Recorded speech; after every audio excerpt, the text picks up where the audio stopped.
بسم اللہ الرحمن الرحیم۔ حضرت سلیمان علیہ السلام کی وفات کے تقریباً 300 سال گزر چکے تھے۔ یہ 626 قبل مسیح کا زمانہ تھا۔ اس زمانے میں بنی اسرائیل موسیٰ علیہ السلام کے خدا کے نافرمان ہو گئے۔ ان میں سرکشی اور مشرکانہ حرکتیں حد سے بڑھ گئی تھیں۔ یروشلم کے لوگ بال اور اشترات کی پوجا کرتے تھے۔ گرد و نواح کے علاقوں میں اسرائیلی لوٹ مار بھی کیا کرتے۔ زنا، سود خوری اور فحاشی ان میں عام ہو گئی تھی۔ بادشاہ اور عمرہ عیاشیوں میں چور تھے۔ یہودی علماء عوام کی ان حرکتوں پر خاموش رہتے اور اپنی مرضی سے حلال چیزوں کو حرام اور حرام کو حلال کر دیتے۔ خدا نے ان کی طرف بہت سے پیغمبروں کو مابعوث کیا، لیکن انہوں نے ان کا انکار کیا اور نبیوں کو قتل بھی کیا۔ لہذا خداوند نے بنی اسرائیل اور ان کی ریاست کو تباہ کرنے کا فیصلہ کیا۔ لیکن اس سے قبل بنی اسرائیل کو آخری مرتبہ خبردار کرنے کے لیے اللہ نے حضرت یرمیہ علیہ السلام کو بھیجا۔ عبرانی زبان میں جرمیہ کا مطلب جسے اللہ نے بلند کیا، جسے خدا نے مقرر کیا ہو۔ یرمیہ علیہ السلام کو رونے والا نبی بھی کہتے ہیں، کیونکہ آپ اکثر بازاروں اور مجلسوں میں جا کر روتے ہوئے لوگوں کو اللہ کی طرف بلاتے تھے اور بنی اسرائیل کے برے کرتوتوں کو دیکھ کر بہت غمزدہ رہا کرتے تھے۔ قرآن مجید میں آپ علیہ السلام کا نام موجود نہیں ہے، البتہ سورۃ الاسراء کی آیتوں میں اشارتاً آپ کا ذکر ملتا ہے، جسے تفسیر کی کتابوں میں تفصیل سے لکھا گیا ہے۔ ابن اسحاق، ابن کثیر، ابن عساکر اور بہت سارے علماء و مفسرین نے یرمیہ علیہ السلام کے متعلق روایتوں کو اپنی تصنیفات میں نقل بھی کیا ہے۔ یرمیہ علیہ السلام کی پیدائش یروشلم کے شمال مشرق میں ایک گاؤں اناتوت میں ہوئی تھی۔ آپ کے والد کا نام حلقیہ تھا، جو اناتوت کے کاہنوں اور علماء میں سے تھے۔ حلقیہ کا تعلق یعقوب علیہ السلام کے بیٹے لاوی کے خاندان سے تھا۔ یوشع بن نون کے زمانے سے اس خاندان میں نسل در نسل علماء پیدا ہوتے رہے اور حلقیہ کا شمار بھی اناتوت کے بڑے علماء میں سے ہوتا تھا۔ یرمیہ علیہ السلام کی تربیت ایک خالص مذہبی گھرانے میں ہوئی، جہاں آپ کو چھوٹی عمر سے ہی مذہبی معاملات و خدمات انجام دینے کی تعلیم دی گئی اور توریت اور مختلف انبیاء کرام کے صحیفوں کا درس دیا گیا۔ روایتوں کے مطابق خدا نے یرمیہ علیہ السلام کو نوجوانی میں ہی نبوت کے لیے چن لیا تھا۔ آپ کو ابتدا میں کچھ خواب آئے اور خدا نے آپ سے کلام کیا، لیکن آپ نے نبوت کی ذمہ داری اٹھانے سے ہچکچاہٹ محسوس کی، کیونکہ آپ کو اپنی کم عمری اور نا تجربے کاری کا ڈر تھا۔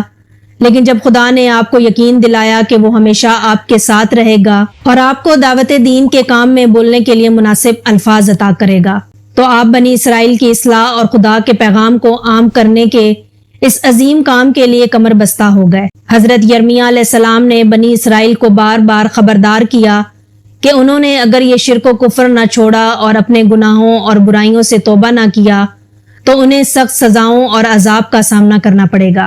یرمیہ علیہ السلام نے یہ پیشن گوئی کی کہ اسرائیلیوں کے اوپر خدا کا ایک لشکر حملہ آور ہوگا اور اسرائیل پر حملہ کر کے انہیں تباہ و برباد کر ڈالے گا۔ آپ کی دعوت و تبلیغ اور پیشن گوئیوں کو سن کر اسرائیلی آپ کے دشمن بن بیٹھے۔ لوگ آپ کی شدید مخالفت کیا کرتے اور آپ کو تکلیف پہنچاتے۔ توریت میں یرمیہ نبی کا ایک واقعہ بیان ہوا ہے، جس کے مطابق ایک دن حضرت یرمیہ ایک کمہار کے گھر تشریف لے گئے، جو مٹی کے برتن بنایا کرتا تھا۔ جب آپ اس کے گھر آئے تو وہ اس وقت بھی مٹی کو چاک پر رکھ کر ایک برتن بنا رہا تھا۔ کمہار یرمیہ علیہ السلام کو دیکھ کر بہت خوش ہوا اور وہ آپ سے باتیں کرنے لگا اور برتن بنانے کے اس کام کو جاری رکھا۔ لیکن باتیں کرنے کے دوران چاک پر رکھا وہ برتن بگڑ گیا اور اس کی شکل خراب ہو گئی۔ لہٰذا کمہار نے دوبارہ اس ٹوٹی ہوئی مٹی کو چاک پر رکھا اور پھر سے پہیے گھما کر اس مٹی سے برتن تیار کر دیا۔ یرمیہ علیہ السلام اس منظر کو بغور دیکھ رہے تھے۔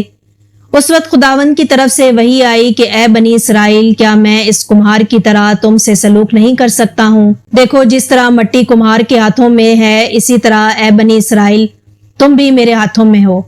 اگر کسی وقت میں کسی قوم اور کسی سلطنت کے حق میں کہوں کہ اسے اکھاڑوں اور اسے توڑ ڈالوں اور ویران کر دوں، اب تو جا کر یہودا کے لوگوں اور یروشلم کے باشندوں سے کہہ دے کہ خداوند ان کے لیے مصیبت تجویز کر رہا ہے، سو تم برائی سے باز آ جاؤ اور اپنے اعمال کو درست کر لو۔ اللہ نے کمہار کے اس مٹی سے یہ تشبیہ دی کہ اس مٹی کی طرح بنی اسرائیل بھی خدا کے ہاتھ میں ہے، وہ جو چاہے اس کے ساتھ کر سکتا ہے۔ خدا نے ہی انہیں فرعون کی غلامی سے آزاد کروایا تھا۔ اب یہ قوم خدا کو چھوڑ کر دوسرے باطل دیوتاؤں کی پوجا میں لگ گئی ہے، لیکن وہ یاد رکھیں کہ وہ اب بھی کمہار کے چاک پر ہیں۔ وہ جب چاہے بگڑی مٹی کو دوسرا شکل دے سکتا ہے۔ یرمیہ نبی پیغام حق کی تبلیغ کرتے رہے اور آپ کے دشمن آپ کے خلاف منصوبہ بندی اور قتل کی سازشیں کرنے لگے۔ تب خداوند کے حکم سے ایک دن حضرت یرمیہ نے ہیکل میں کھڑے ہو کر یہ اعلان کیا کہ یروشلم پر ایک عذاب آنے والا ہے جو ایک ظالم بادشاہ کی شکل میں آئے گا۔ اس وقت بنی اسرائیل پر زدکیہ بادشاہ کی حکومت تھی۔ حضرت یرمیہ زدکیہ کے پاس گئے اور اسے کہا کہ بہت جلد بابل کا بادشاہ تمہاری سلطنت پر حملہ کرے گا، لیکن تم اس کا مقابلہ نہ کر پاؤ گے اور تم بابل کے فوج سے شکست کھاؤ گے۔ لہذا بادشاہ غضبناک ہوا اور اس نے حکم دیا کہ یرمیہ کو پکڑ کر قید خانے میں ڈال دیا جائے۔ چنانچہ فجور نامی کاہن نے حضرت یرمیہ کو قید میں ڈال دیا اور اس نے آپ کو رسی سے باندھ کر ایک حوض میں لٹکا دیا جس میں کیچڑ اور دلدل تھا۔ کچھ ہی دنوں کے اندر حضرت یرمیہ علیہ السلام کی پیشن گوئی سچ ثابت ہوئی۔ شاہ بابل بخت نصر نے یروشلم پر حملہ کر دیا اور اس کی عظیم فوج یروشلم کے باہر کھڑی تھی اور یروشلم چاروں طرف سے گھر چکا تھا۔ اسرائیل کے بادشاہ نے گھٹنے ٹیک دیے اور بزدلی دکھاتے ہوئے شہر کے دروازوں کو کھول دیا۔ ہزاروں کی تعداد میں بابلی فوج شہر میں داخل ہو گئی۔ انہوں نے اسرائیلیوں کے 1/3 آبادی کو قتل کر دیا۔ یہ بنی اسرائیل کے لیے سب سے خطرناک منظر تھا۔ یروشلم کی زمین خون سے لال ہو گئی تھی۔ بخت نصر نے یروشلم کی خوبصورت عمارتوں، قلعوں اور ہیکل کو نیست و نابود کر ڈالا، یہاں تک کہ یہودیوں کی تمام کتابوں اور تورات کو بھی جلا دیا۔ کہتے ہیں کہ یروشلم کی تباہی کے بعد بخت نصر کو یہ پتا چلا کہ بنی اسرائیل کا ایک پیغمبر پہلے سے ہی اس تباہی کے بارے میں جانتا تھا، جس کا نام یرمیہ ہے۔ بادشاہ کے حکم سے آپ علیہ السلام کو قید خانے سے باہر لایا گیا۔ حضرت یرمیہ بخت نصر کے دربار میں تشریف لائے تو بخت نصر نے آپ سے گفتگو کی، لہٰذا اسے احساس ہوا کہ وہ واقعی اللہ کے سچے پیغمبر ہیں۔ لہٰذا بخت نصر نے آپ علیہ السلام کو آزاد کر دیا۔ حضرت یرمیہ مصر کی طرف چلے گئے اور وہاں دعوت و تبلیغ کا کام جاری رکھا اور آپ علیہ السلام کی وفات بھی مصر میں ہی ہوئی۔ حضرت یرمیہ کی وفات کے بعد بھی آپ کی تعلیمات، پیشن گوئیاں اور اقوال صدیوں تک پڑھے جاتے رہے۔ کہتے ہیں کہ یروشلم کی تباہی کے 20 سالوں بعد خداوند نے یرمیہ نبی کو اپنے کلام، پیشن گوئیوں اور تعلیمات کو ایک جگہ اکٹھا کر کے انہیں لکھنے کا حکم دیا۔ لہٰذا حضرت یرمیہ نے اس کام کے لیے باروخ نامی ایک شخص کو چنا جس نے تمام باتوں کو جمع کیا اور اسے ایک کتاب کی شکل دی۔ باروخ نے یرمیہ علیہ السلام کے متعلق بہت سے واقعات کو بھی اس تحریر میں لکھا۔ اس کتاب کو یرمیہ نبی کا صحیفہ کہتے ہیں، جس میں کل 52 باب ہیں اور آج یہ توریت کا حصہ ہے۔ کتاب یرمیہ میں قیامت کے قریب ظہور ہونے والی نشانیوں، آخری نبی اور ان کے اہل بیت کے متعلق بہت سی پیشن گوئیاں لکھی ہیں۔ قرآن اور نبی کریم صلی اللہ علیہ وسلم کی حدیث سے معلوم ہوتا ہے کہ یرمیہ نبی کے دور کے بنی اسرائیل اور امت مسلمہ کے درمیان گہرا تعلق اور مماثلت تھی۔ لہٰذا حضور نے فرمایا کہ میری امت پر بھی مصائب و حوادث اسی طرح واقع ہوں گے جیسے بنی اسرائیل پر ہوئے، بالکل ایسے جیسے ایک جوتی دوسری جوتی سے مشابہ ہوتی ہے۔ تم لازماً بنی اسرائیل کے طور طریقوں کی پیروی کرو گے، بالشت کے ساتھ بالشت اور ہاتھ کے ساتھ ہاتھ کے انداز میں، یہاں تک کہ اگر وہ چوہوں کے بل میں گھسے تھے تو تم بھی ان کی پیروی کرو گے۔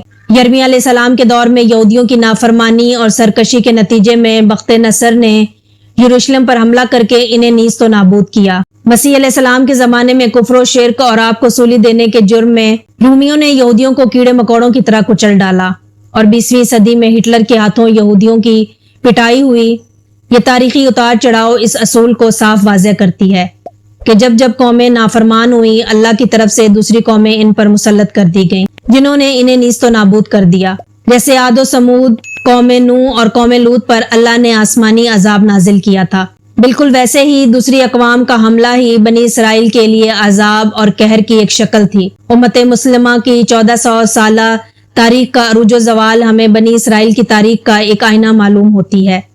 جب جب مسلمان اللہ کے نافرمان ہوئے، دوسرے اقوام ہم پر غالب آئے اور ہماری ریاستوں پر حملہ آور ہوئے، خواہ وہ 11ویں صدی میں منگولوں کا حملہ ہو، 12ویں صدی میں صلیبیوں کا حملہ ہو، 15ویں صدی میں اسپین میں مسلمانوں کا زوال ہو، ترک عثمانیہ کا زوال اور یورپی ممالکوں کا عربوں کو کمزور کرنا ہو، شام و عراق کی تباہی ہو، افغان جنگ یا آج فلسطینیوں پر یہودیوں کا ظلم ہو، امت مسلمہ اسی تاریخ کو دہرا رہی ہے جو موسیٰ علیہ السلام کے بعد یہودیوں نے دہرائی تھی۔ اللہ کی فرما بردار قوموں کے لیے نعمتیں اور برکتیں ہیں، جبکہ نافرمانوں کے لیے ذلت کا عذاب ہے۔ ہم جب جب اللہ کے نافرمان اور سرکش ہوں گے ہم پر کبھی منگول، کبھی یورپ تو کبھی امریکہ کو مسلط کر دیا جائے گا، اور جب جب اللہ کی اطاعت اور نصرت و فتح کے لیے لڑیں گے ہمیں اللہ عزت اور سلطنت سے نوازے گا۔